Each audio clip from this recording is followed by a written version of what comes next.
మంగళాడ్ police స్టేషన్‌లో BRS MLC కుమారుడు కూడా డ్రగ్స్‌తో దొరికాడని ఇప్పటికే పెద్ద ఎత్తున వార్తలొస్తున్నాయి. ఇదే విషయం మీద మనతో మాట్లాడడానికి స్థానిక ఎమ్మెల్యే రాజాసింగ్ గారిని ఒకసారి రాజాసింగ్ గారితో మాట్లాడించేటువంటి ప్రయత్నం చేద్దాం.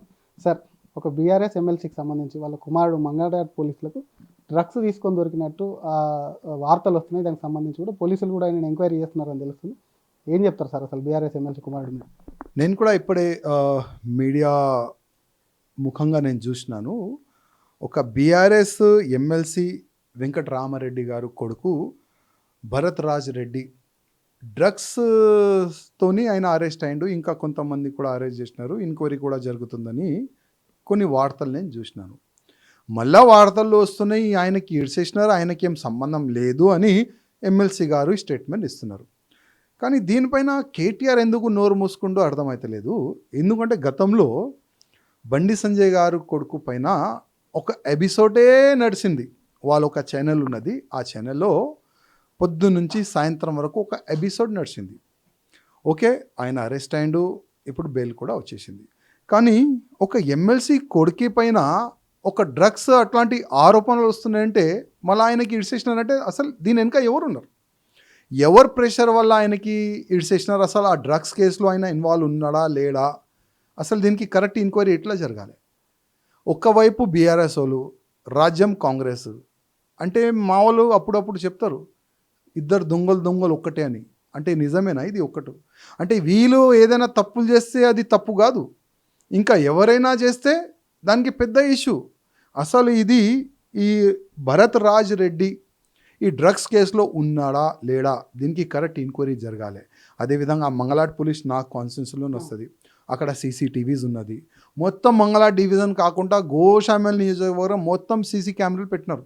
మొత్తం సీసీ కెమెరాల్లో అది ఈ భరత్ రాజ్ రెడ్డి ఇక్కడ వచ్చిండా లేదా, డ్రగ్స్ దొరికిందా లేదా, ఎట్లయినా ఫుటేజ్ దొరుకుతుంది.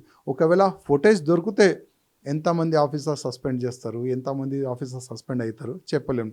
మళ్ళీ ఆయనకి జైలుకి పంపిస్తారా లేదా అది కూడా చూద్దాం. కానీ నాకైతే ఏమనిపిస్తుందంటే ఇది ఇద్దరు బై ఒకటే కదా, ఈ కేసుని బట్టా కట్టి సైడ్ పడేస్తారు. కానీ పోలీసులు అంటే మీ కాన్స్టిట్యూన్సీ అంటున్నారు కాబట్టి పోలీస్ ఆఫీసర్లతో మాట్లాడించేటువంటి ప్రయత్నం మాట్లాడారా? ఫోన్ చేసి కానీ అట్లా ఏం జరిగిందని? లేదు, జస్ట్ నేను ఇప్పుడే మీడియాలో చూసినాను. ఇప్పుడు ఆ సమయంలోనే మీరు వస్తున్నారు. నేను ఇంకా అసలు ఆ మంగళాడ్ ఇన్స్పెక్టర్తోని కానీ ఏసీపీ గారు డీసీపీ గారితో మాట్లాడి అసలు ఈ కేసు ఏంది ఏం విషయము ఈ విధంగా చేసొస్తారా సార్? ఏమంటారో చూద్దాం ఒకసారి. చేద్దాం. ఎందుకంటే వాళ్ళ ఫాదరు నా కొడుకు ఎట్లాంటి డ్రగ్స్ తీసుకోలేదు, జస్ట్ ఫార్మల్ ఎంక్వైరీకి వచ్చిరని చెప్పి చెప్తున్నాడు వెంకటరామరెడ్డి. కావచ్చు, వాస్తవం ఏంది కూడా బయటికి రావాలి. కానీ ఇప్పుడు చిన్న స్థాయి పాపం పోలీసోళ్ళు దీంట్లో ఇరికిపోతారు. చిన్న స్థాయి పోలీసోళ్ళు దీంట్లో ఇరికిపోతారు. చెప్తే కూడా నష్టం, చెప్పకపోతే కూడా ఆయనకి నష్టం.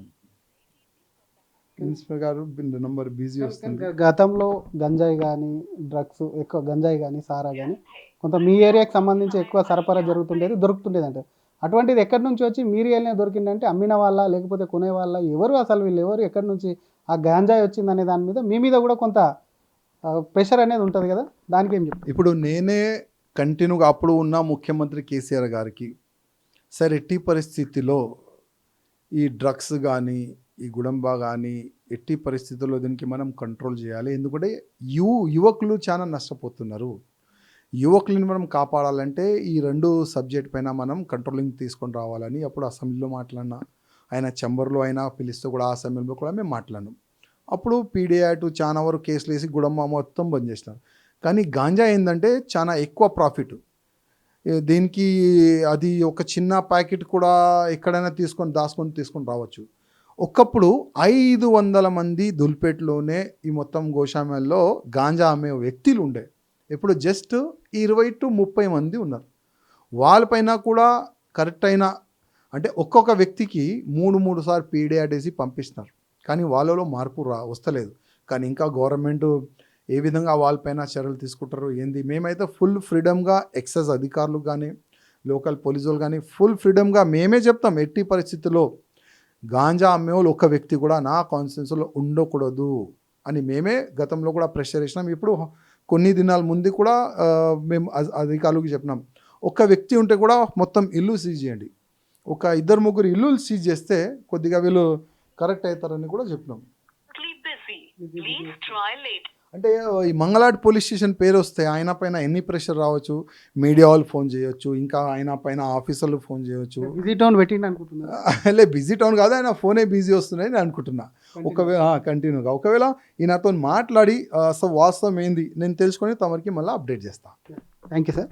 ఇది అసలు బండి సంజయ్ కొడుకు విషయంలో, బండి సంజయ్ కుమారుడు విషయంలో ఆయనకు బెయిల్ వచ్చినప్పటికీ ఆయన మీద వచ్చినటువంటి అలిగేషన్ల మీద మాట్లాడినటువంటి కేటీఆర్ ఇప్పుడు ఎందుకు కూడా తన పార్టీకి చెందినటువంటి ఎమ్మెల్సీ మీద అంత పెద్ద కేసు వచ్చి విమర్శలు వస్తుంటే ఎందుకు మాట్లాడలేదు, దానికి సంబంధించినటువంటి పూర్తి వివరాలు కూడా తొందరలోనే, ఎందుకంటే మంగళాట్ పిఎస్ అనేది కూడా తన పరిధిలో ఉన్నటువంటి పోలీస్ స్టేషన్ తన కాన్స్టిట్యున్సీలో ఉంది కాబట్టి దానికి సంబంధించి కూడా పూర్తి వివరాలు తెలుసుకుంటాను. ఒకవేళ అట్లా సేకరించినట్టుంటే తనకు చెడ్డ పేరు వస్తుంది కాబట్టి వాళ్ళను అరెస్టు చేసి జైలుకు పంపించాలని చెప్పి కూడా గోషామాల్ ఎమ్మెల్యే రాజాసింగ్ డిమాండ్ చేస్తున్నారు.